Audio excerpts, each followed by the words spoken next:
नमो अरिहन्ताणं नमो सिद्धाणं नमो आयर्याणं नमो वज्रायाणं नमो लोये सवसाहूणं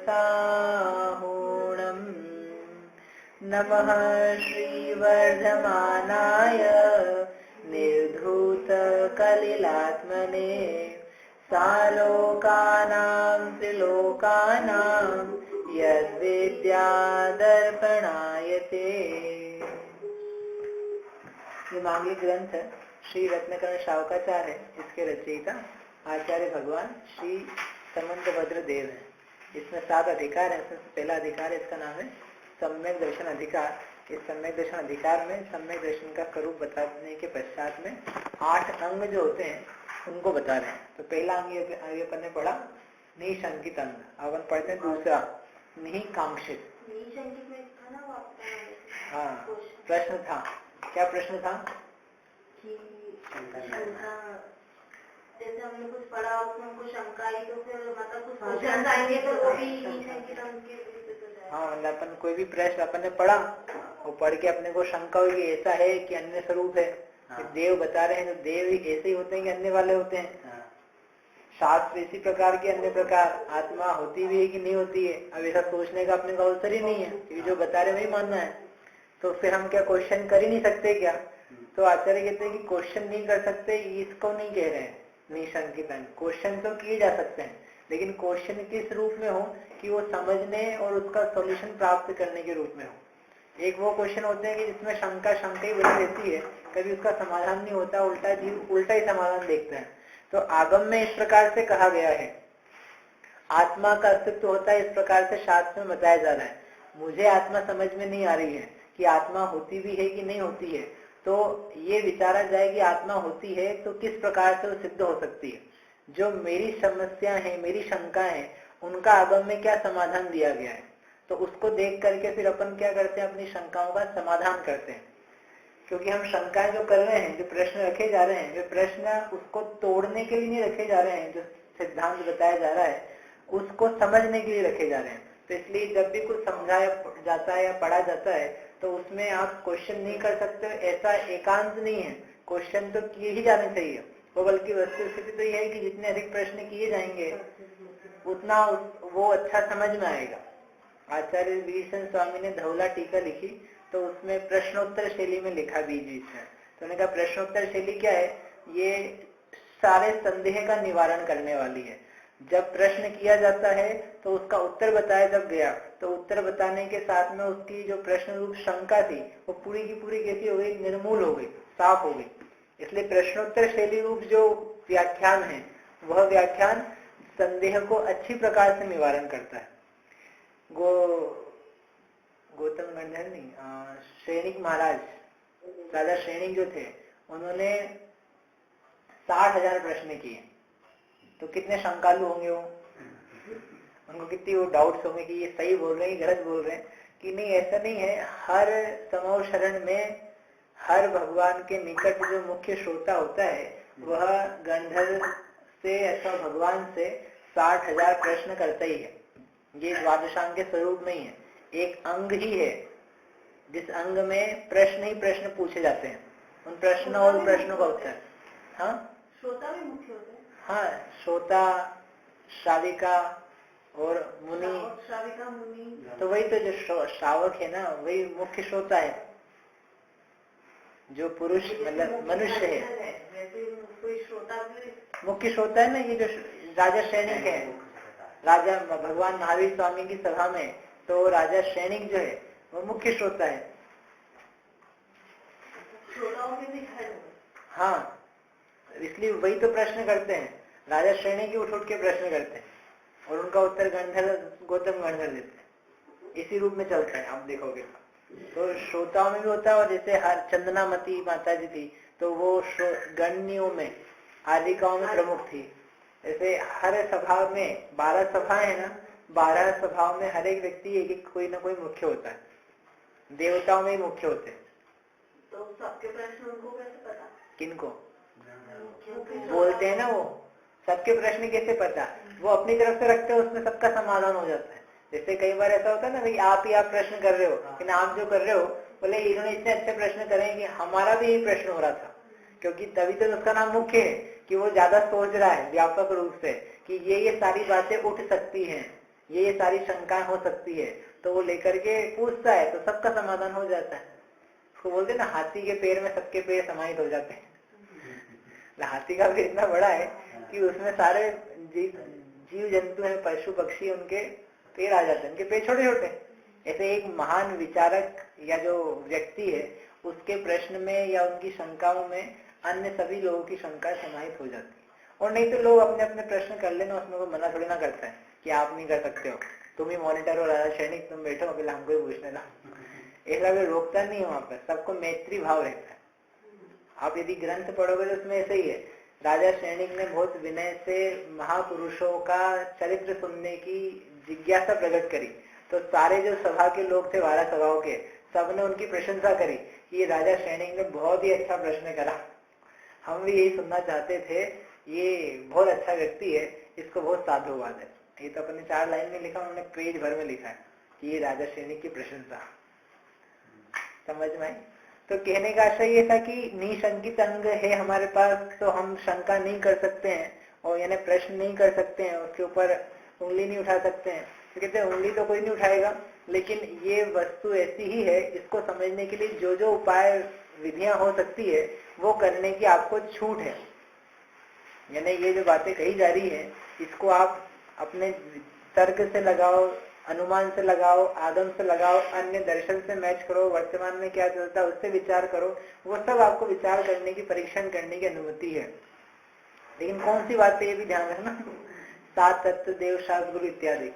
नहीं तो आपको फिर वही वाली बात आ जाएगी जो हम कह रहे थे 2 दिन पहले कि फिर आलू में जीव दिखाओ, तो उसके परीक्षण की अनुमति नहीं है, क्योंकि वो परीक्षण हो संभव ही नहीं है।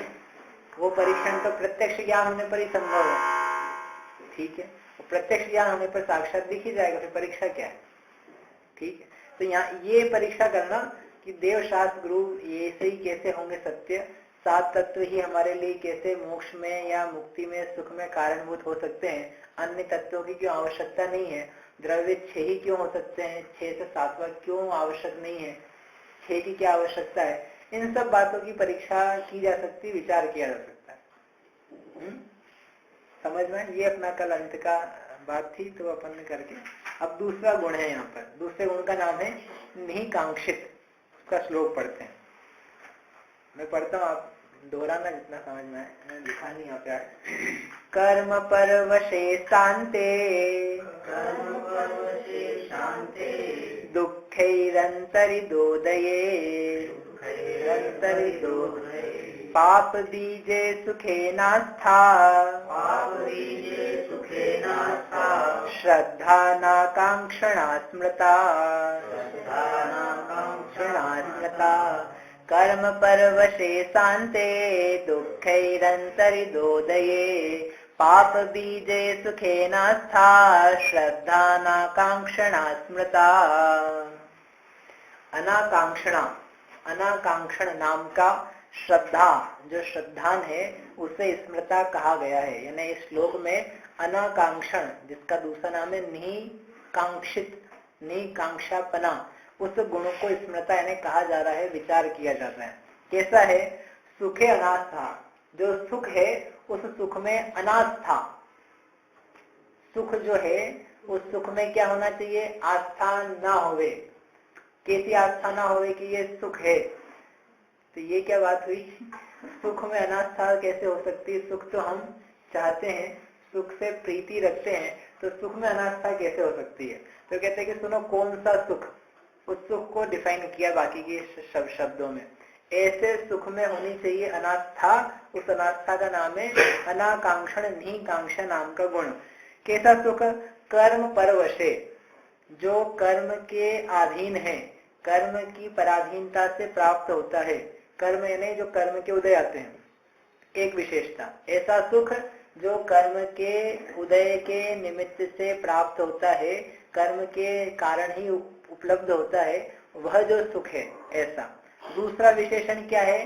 शांते, जो सुख कैसा है, अंत सहित है, शांतेन स अंत, और अंतेन से सप्तमी लगाई, ऐसे सुख में अनास्था। तो जो अंत सहित सुख है उसमें क्या होना, अनास्था। दो समझते हैं, सभी अपन श्लोक के अर्थ कर रहे हैं। फिर तीसरा है दुःखैरन्तरिदोदये, दुखों से सहित जिसका प्रादुर्भाव है, यानी जो सुख कैसा है जिसके साथ में दुख भी है, दुखों से मिश्रित है या दुखों से बाधित है, इस प्रकार का। तीन, और चौथा नाम दिया इन्होंने पाप बीजे, जो पाप का बीज है, ऐसा सुख जो पाप का बीज है। ऐसे सुख में क्या होनी चाहिए, अनास्था, आस्था ना होवे, ऐसे सुख को सुख नहीं माने, ऐसे सुख को नहीं चाहे, ऐसे सुख में श्रद्धा ऐसी होवे कि ये सुख काय का सुख है, नाम मात्र अकेला सुख है इसका, इसमें वास्तव में सुख नहीं है, इसलिए मेरी इसमें कोई भी रुचि नहीं है, मुझे इसमें कोई प्रेम नहीं है। वास्तव में समझ में आ जाए कि जिस सुख को हम सुख कहते हैं, यदि वो इस प्रकार का है तो फिर उसमें श्रद्धान कैसे पैदा होगा, यानी सुख का, कि ये सुख है इसे प्राप्त किया जाए। और जब ऐसा भाव बन जाएगा तो उस भाव से पैदा होगा नहीं कांक्षित नाम का गुण। कांक्षा का अर्थ होता है इच्छा, और निकांक्षा का अर्थ है इच्छा नहीं होना।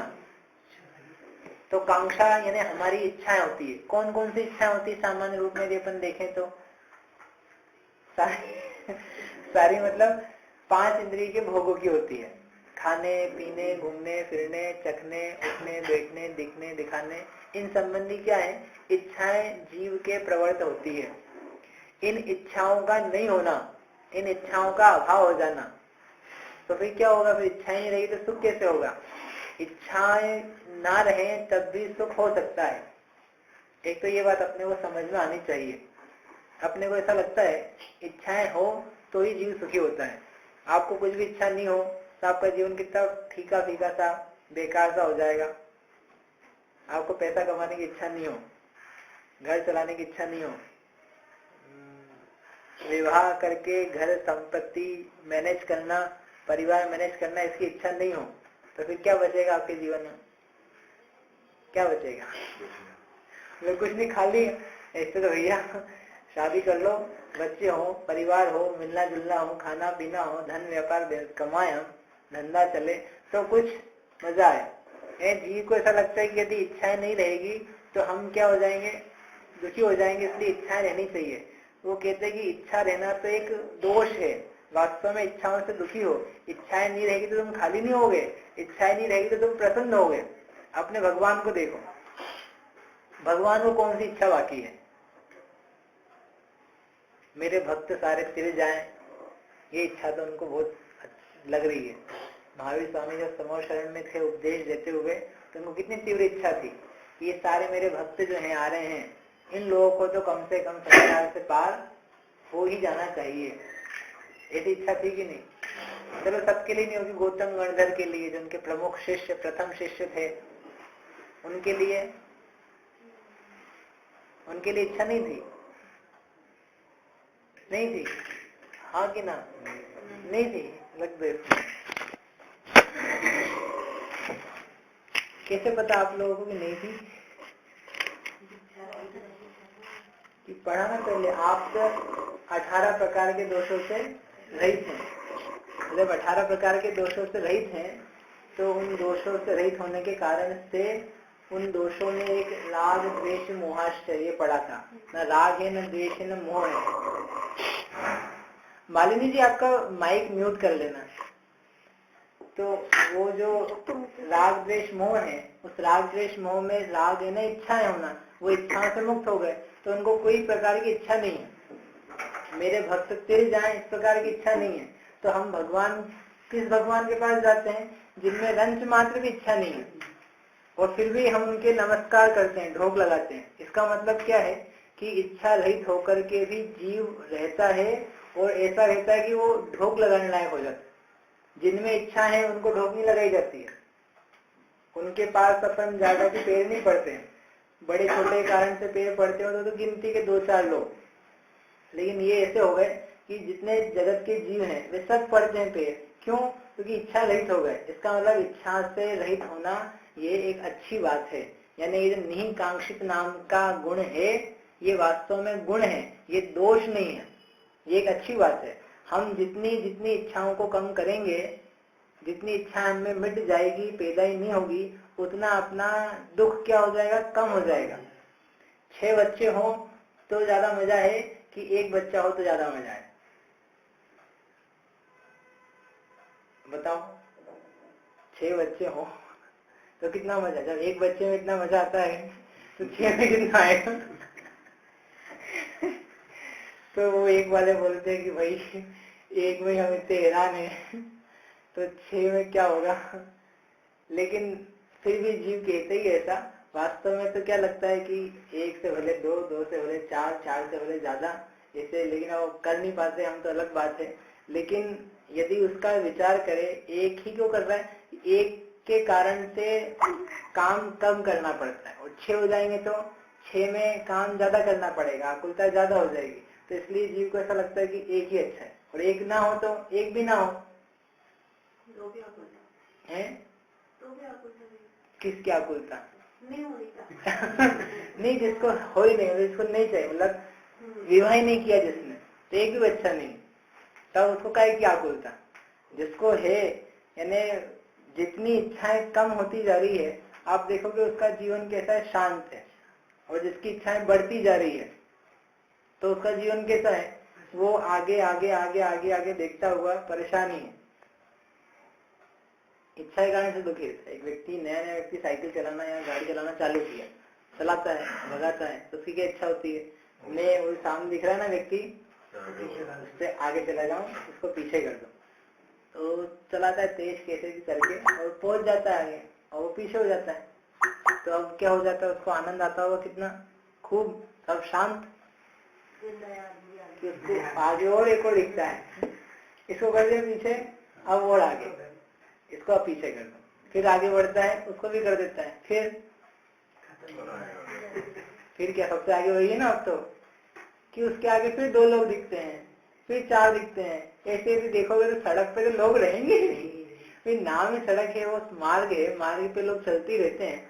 तो तुमने रास्ता पकड़ लिया है कि इसको पीछे करो, इसको पीछे करो, इसको पीछे करो, तुम्हें ये समझ में नहीं आ रहा है कि इतने को पीछे कर चुका हूँ, फिर भी कोई पीछे नहीं हो रहा है, कोई ना कोई तो आगे बना हुआ ही है। ये तो जोड़ी ऐसी है। ऐसे के ऐसे जीवन में जितनी जितनी इच्छाएं पैदा की जाती है, तो अपन ये नहीं देख पा रहे कि हमने जितनी इच्छाओं को पीछे कर दिया है, फिर भी सामने आगे कोई ना कोई इच्छा खड़ी रहती है, और उस इच्छा में हम दौड़ते हैं, और दौड़ने पर भी थकान तो होगी। यदि अपन वो गाड़ी चला रहे हैं, भले साइकिल में चलाओ, कोई सी भी चलाओ, फिर भी थकान तो होती है ना। और फिर उसको उससे आगे जाना है, ऐसा जब भाव बना है, तो उसमें कितनी फिक्र चिंता है। और जब तक उससे आगे नहीं जाता है तो जीव दुखी रहता है, परेशान रहता है, कैसे जाऊं कैसे जाऊं कैसे जाऊं आगे। ऐसा नहीं होता है। तो ऐसी इच्छाएं हैं कि जब तक नहीं प्राप्त हो रही है तो कैसे प्राप्त हो, कैसे प्राप्त हो, कैसे प्राप्त हो, इस प्रकार उसके पीछे दौड़ते ही रहता है। ये नहीं देख पाता कि मैं दुखी हो रहा हूँ। यदि छोड़ दो इस इच्छा को, यदि वो व्यक्ति उस इच्छा को छोड़ दे, आगे जा रहा होगा जाने दो, मैं मेरे रास्ते चल रहा हूँ, जब मेरा घर आ जाएगा रुक जाऊंगा, यदि ऐसा सोच ले तो सब क्या बिगड़ेगा। गाड़ी चला रहा है वो ऐसा सोच ले उस समय, अपने को शांति से चलाना है, बिना किसी को पीछा किए। यदि पीछे कोई हो जाए अपने आप तो कोई बात नहीं, लेकिन मुझे किसी को पीछे नहीं करना है, इस भाव से चलाए तो क्या बिगड़ जाएगा उसका। लेकिन अच्छा हो जाएगा ना, लेकिन सोचता नहीं है। ऐसे ये जीव सोच ले कि इच्छा में करूं ही नहीं तो कितना अच्छा होगा, लेकिन वो इच्छा की पूर्ति में और इच्छा को देखता हुआ उसी के पीछे लगा रहता है, और लगा रहता है, दुखी होता है, खेदित होता है, थक जाता है, जिंदगी भर थका हुआ रहता है।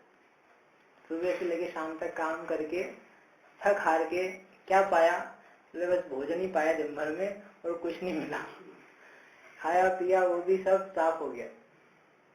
ठीक है, तो ये स्वरूप नहीं बता रहे, तो अपन इतने ही समझने का प्रयास कर रहे कि निकांक्षा नाम का गुण भी है, नहीं तो ये गुण ही भाषित नहीं होंगे कि इसमें इच्छा होने में सुख लगता है, तो निरीक्षक बनने में कैसे सुख होगा। तो ये विचारना कि निरीक्षक बनने में, निरीह बनने में, इच्छा रहित होने में वास्तव में सुख की उपलब्धि है, क्योंकि इच्छाओं में दुख है। अन्य रूप में देखें तो इच्छा है कषाय। कौन सी कषाय है? लोभ। इच्छा ने प्राप्त हो गए, ये कार्य हो जाए, ऐसा व्यवस्था बन जाए, तो ये क्या है? प्राप्त करने की इच्छा। तो ये लोभ के अंतर्गत आती है। और लोभ किसमें आता है? कषाय में। और कषाय किसे कहते हैं? जो कसे, जो जीव को दुखी करे, जिसका फल संसार निकले, जिसके कारण जीव परेशान रहे, उसका नाम है कषाय। और वो परिग्रह नाम के पाप में भी आती है। तो यानी इच्छा कर रहा है तो परिग्रह नाम का पाप भी हो रहा है, जीव कसा भी जा रहा है, कर्म भी बन रहे हैं, दुख भी हो रहा है। तो जब इच्छा इस नेचर की है तो इससे ऑपोजिट स्वरूप रखने वाला इच्छा रहित बना, वो जीव को पाप भी नहीं है, कष्टा भी नहीं है, कर्म का भी कारण नहीं है, आकुलता भी नहीं कराता, शांत बना रहे। अभी आप लोग यहाँ 10, 15, 20 मिनट, आधे घंटा समझो बैठे हो, आपको इच्छा नहीं है, तो आपको कैसा लग रहा है? अच्छा लग रहा होगा जब तक इच्छा नहीं है। यानी यहीं बैठे बैठे आपको कुछ इच्छाएं आते से चल रही हो कि अभी जाकर के ये काम मुझे करना ही है, ये भोगना ही है, देखना ही है, खाना है, पीना है। यदि वो चलती रहे तो मजा आएगा क्या? शांति रहेगी? नहीं रहेगी, अशांति बनी रहेगी। इसका मतलब हमें ये फील होता है, यद्यपि हम इसको ज्यादा कैच नहीं करते, लेकिन फील होता है हमें ये कि जब जितनी देर हम इच्छा रहित रहे या कम इच्छाओं में रहे, शांति रहती है। इसको बार बार देखो और महसूस करो तो ये समझ में आ जाएगा कि हाँ ये गुण बढ़िया है, ये पैदा होना चाहिए। ठीक है, अभी हो कैसे? तो होने का उपाय यहाँ बताया है कि इच्छा तुम्हें किस बात की होती है? कहने के लिए 5 इंद्रिय के भोगों की, लेकिन 5 इंद्रिय की भोग क्यों चाहिए? समझ लो आपको इच्छा है लड्डू खाने की, तो आपसे पूछे लड्डू क्यों खाना चाहते हो, तो आप क्या बोलोगे? हमें अच्छा लगता है। क्यों अच्छा लगता है? बहुत अच्छा लगता है, खाते हैं, उसका जो टेस्ट आता है वो टेस्ट हमें प्रिय है। तो प्रिय होने पर क्या लगता है? अच्छा लगता है। अच्छा लगता है यानी सुख होता है। तो बेसिकली आप किसके लिए खाना चाहते हो? सुख के लिए। टीवी देखना चाहते हैं, क्यों टीवी देखना चाहते हो? पता लगेगा क्या हो रहा है, किसने किसको क्या दिया, कौन किसकी बहू बेटी बनी, उससे क्या होगा? उससे हमको अच्छा लगेगा। भाई 2-3 प्रश्न करेंगे, जो भी कार्य करते हैं उसके पीछे क्या रिजल्ट निकल के आएगा? हम सुख जाते हैं। आप पढ़ाई कर रहे हो, क्यों पढ़ाई कर रहे हो? ग्रेजुएशन करने के लिए। क्यों ग्रेजुएशन करना चाहते हो? कि सब लोग करते हैं इसलिए हम भी कर रहे हैं, सब लोग कर रहे हैं तो आप भी कर रहे हो। क्यों? ताकि सब लोग हमको समझे कि हम भी ग्रेजुएट हैं। उससे क्या होगा? उससे हमको बुरा नहीं लगेगा, अच्छा लगेगा। भाई हम ग्रेजुएट नहीं होंगे तो फिर सब लोग हमको कैसा कहेंगे? बुरा कहेंगे। तो इसलिए हम भी ग्रेजुएशन कर रहे हैं, फिर हम कह सकते हैं और फिर बताएंगे लोगों को, तो हमको क्या लगेगा? अच्छा लगेगा। यानी ये यहाँ के रुक जाओगे इस उत्तर पे कि ये करने से अच्छा लगता है, ये करने से बुरा लगता है, इसलिए इसकी इच्छा है, इसकी इच्छा नहीं है। तो वो कहते हैं कि तुम्हें जिसकी इच्छा है वो किस टाइप की है, वो इसको बताते हैं। तो उसके 4 विशेषण दिए हैं कि यह जो सुख जिसे तुम चाह रहे हो, और अन्य भाषा में वो सारा विस्तार, रुपया चाहना, धन चाहना, प्रसिद्धि चाहना, प्रतिष्ठा चाहना, पेपर में फोटो आ जाए, सुंदर रूप हो जाए, अथवा हमारे काम बन जाए, जो जो हम चाहते हैं वैसा वैसा हो जाए, वो सब उसका विस्तार है। तो इस प्रकार की जो सुख रूप चीजें हैं वह कैसी हैं कि वह कर्म परवश है। पहला विशेषण उसका ये है। कब होगा वह सुख, कैसे होगा, उसका नेचर कैसा है? कि वो तुम्हारे हाथ का नहीं है। वो किसके हाथ का है? वो कर्म के हाथ का है। ये बड़ा विचित्र है। हम तो सोचते हैं कि जो जो सुख है वो सब हमारे हाथ के हैं, और कह रहे हैं कि किसके हाथ के हैं? कर्म के हाथ के हैं। कैसे कर्म के हाथ के हैं? कि पुण्य पाप कर्म सुने होंगे ना, तो पुण्य के फल से क्या मिलता है? बोलो नहीं का, पुण्य के फल से क्या मिलता है? सुख मिलता है। और पाप के फल से दुख मिलता है। तो यदि हमें सुख मिल रहा है तो उस समय कौन सा कर्म का उदय है? पुण्य का। और इस पुण्य का उदय नहीं हो तो सुख मिल सकता है क्या? जिसको अपन सुख कहते हैं, नहीं मिल सकता। यानी हम कुछ करें लेकिन उस करते समय यदि पाप के उदय हैं तो क्या मिलेगा? दुख ही मिलेगा। व्यापार करने पर धन की प्राप्ति होती है, ठीक है, पक्का। नियम है? अरे आप व्यापारी लोग हो, आप सही सही बताओ, अच्छी मेहनत करेंगे अपन, 12 घंटे की जगह 14 घंटे दुकान खोलेंगे तो धन की प्राप्ति होगी कि नहीं? अपने घर में तो अच्छा तो एक काम करेंगे, दुकान नहीं खोलेंगे, अपन घर में बैठेंगे, मिल जाएगा कि नहीं धन? घर में अच्छा होंगे तो मिल जाएगा। एक पंक्ति इसलिए, सद्भाग्य बिन जो संपदा मिलती नहीं व्यापार में, निज आत्मा के भान बिन त्यों सुख नहीं संसार में। सद्भाग्य बिन जो संपदा मिलती नहीं व्यापार में, यदि भाग्य अच्छा नहीं हो तो जो व्यापार है उस व्यापार में संपदा नहीं मिलती है। तो व्यापार करना आवश्यक हो सकता है क्योंकि वो जो पुण्य का नेचर है वो पुण्य इस टाइप का है कि जिसके कारण में कुछ कार्य किया जाए तो ही उसका फल प्राप्त हो। और जोरदार पुण्य हो तो आप व्यापार नहीं करो तब भी घर बैठे संपदा की प्राप्ति हो सकती है। कोई लोग के ऐसे भी कथानक आते हैं कि कथानक मतलब अभी वर्तमान के, कि ये तो यहाँ अपने घर में बैठा है, गरीब जैसा है, और एक दिन कोई इसके पास वसीयत लेके आया कि तुम्हारी नानी ने तुम्हारे लिए लाखों रुपए छोड़ रखे। मतलब कौन नानी, मेरे को पता ही नहीं है। बोले अब तुम्हारी नानी ने तुमको बचपन में छोड़ दिया था, तुम्हारी माता को त्याग कर दिया था, ब्ला ब्ला, लेकिन अब वो मर रही थी तो मरते समय उसको तुम्हारे पर बहुत प्रेम आया तो सब कुछ किसके नाम कर दिया? तुम्हारी माता और तुम्हारे नाम पे कर दिया। इसने क्या करा उस संपत्ति को पाने के लिए? तो कोई कोई की होता है, कोई की क्या अपन देखने जाएंगे तो आपको बहुत सारे ऐसे प्रसंग दिन भर में मिल जाएंगे, हमने ऐसा कुछ नहीं किया इसको प्राप्त करने के लिए, फिर भी क्या हो गया? प्राप्त हो गया। क्यों प्राप्त हो गया? तत्संबंधी पुण्य का उदय हो तो उसकी प्राप्ति होती है, और पुण्य में नहीं दिखे तो पाप में तो दिख ही जाएगा कि हमने कुछ किया नहीं, फिर भी हमारे ऊपर क्या आ गई? विपत्ति आ गई, रोग हो गया शरीर में। लेकिन कैसे हो गया? हम तो ठीक ठाक खा रहे थे, समय पे भोजन कर रहे थे, फिर भी रोग हो गया। कैसे हो गया? पाप से हो गया। तो पाप कहाँ से आया? किसी ने भेज दिया होगा, किसी ने नहीं भेजा है, अपना ही है। अब वो अपना है वो अपन बाद में समझ लेंगे, लेकिन इतना तो समझना कि वो जो सुख आ रहा है वह सुख क्या है? कर्म से पराधीन है। अर्थात पुण्य का उदय हो तो वह वस्तु की, भाग्य की, धन की, विवाह की, बालक की, एग्जाम की, व्यापार की, संपदा की प्राप्ति होती है। और यदि वह तत्संबंधी पुण्य नहीं हो तो उसकी प्राप्ति नहीं होती है।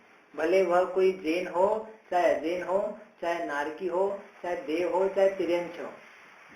अब देखो तिर्यंचों को ही भोजन की प्राप्ति होती है, कुत्ते हैं, बिल्ली हैं, चींटी है, इनको ही भोजन प्राप्त हो जाता है। कैसे प्राप्त हो जाता है? कौन छोड़ने जाता है इनके लिए? चींटियां घूमती रहती है, आप अपने घर में 2-4 दाने फैला देते होंगे ना शक्कर के, चींटी के लिए, चींटी खा ले इसका, क्योंकि हम नहीं देंगे तो फिर वो कैसे लेंगे, और छोड़ देंगे उसको। चींटी भी आ जाए, नहीं अपना अभिप्राय तो ये कि भाई चींटी नहीं आ जाए तो मर नहीं जाए इत्यादि, लेकिन कोई उसके लिए दाने नहीं फैलाता, लेकिन फिर भी उसको प्राप्त होता है कि नहीं? तो कैसे प्राप्त हो जाता है? कि उसका स्वयं का कुछ पुण्य है, और सभी चींटियों को प्राप्त हो जाए कोई जरूरी भी नहीं, किसी को नहीं भी प्राप्त हो।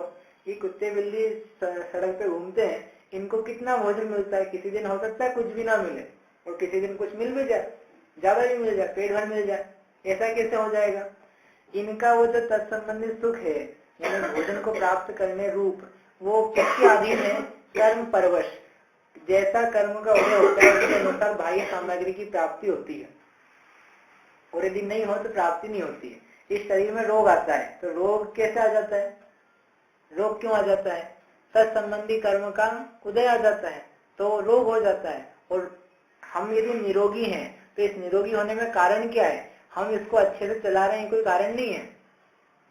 इसके स्वयं के निरोग रहने के कर्म के उदय हैं तो ये निरोगी रह रहा है। यदि अच्छा भला व्यक्ति भी हो, माता पिता भले भी हो, फिर भी जो बालक पैदा हुआ तो कैसा पैदा हुआ? मतलब पैर टेढ़े थे, किसी का सिर टेढ़ा था, किसी के हाथ टेढ़े थे, किसी के हृदय में छेद था, ये सब कहाँ से हो गया? कैसे हो गया? क्या कारण है इसका? माता पिता तो ठीक ठाक थे, इनके पैर तो ठीक थे, पिता के पैर ठीक थे, फिर भी बालक के हो गए इससे।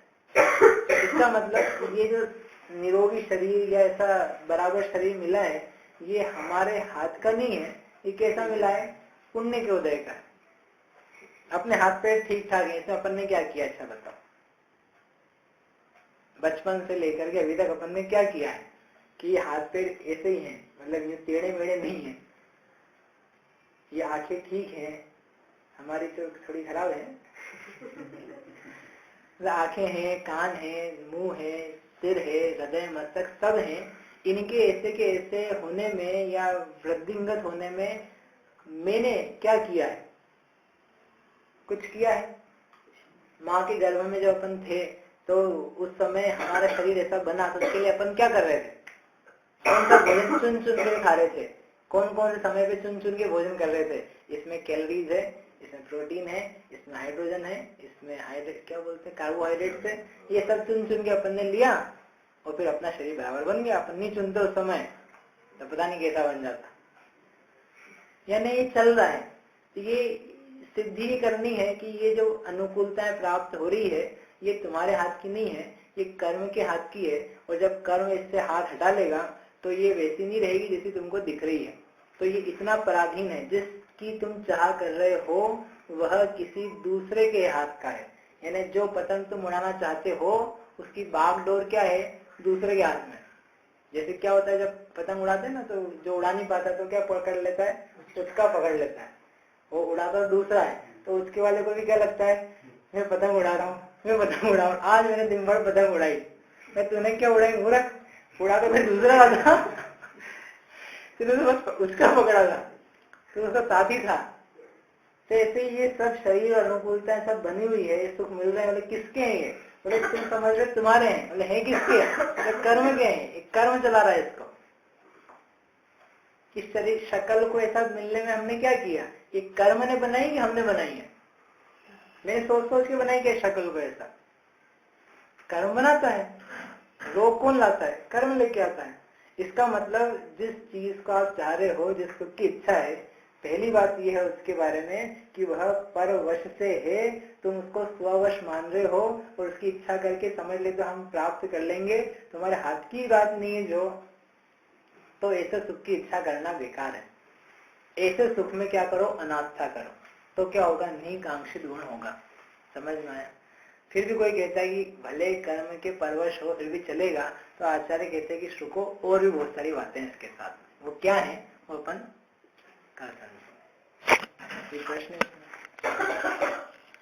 जावाणी के ज्ञान से सूझे लोकालो, तो वाणी मस्तक नवो सदा देत हो ढूक।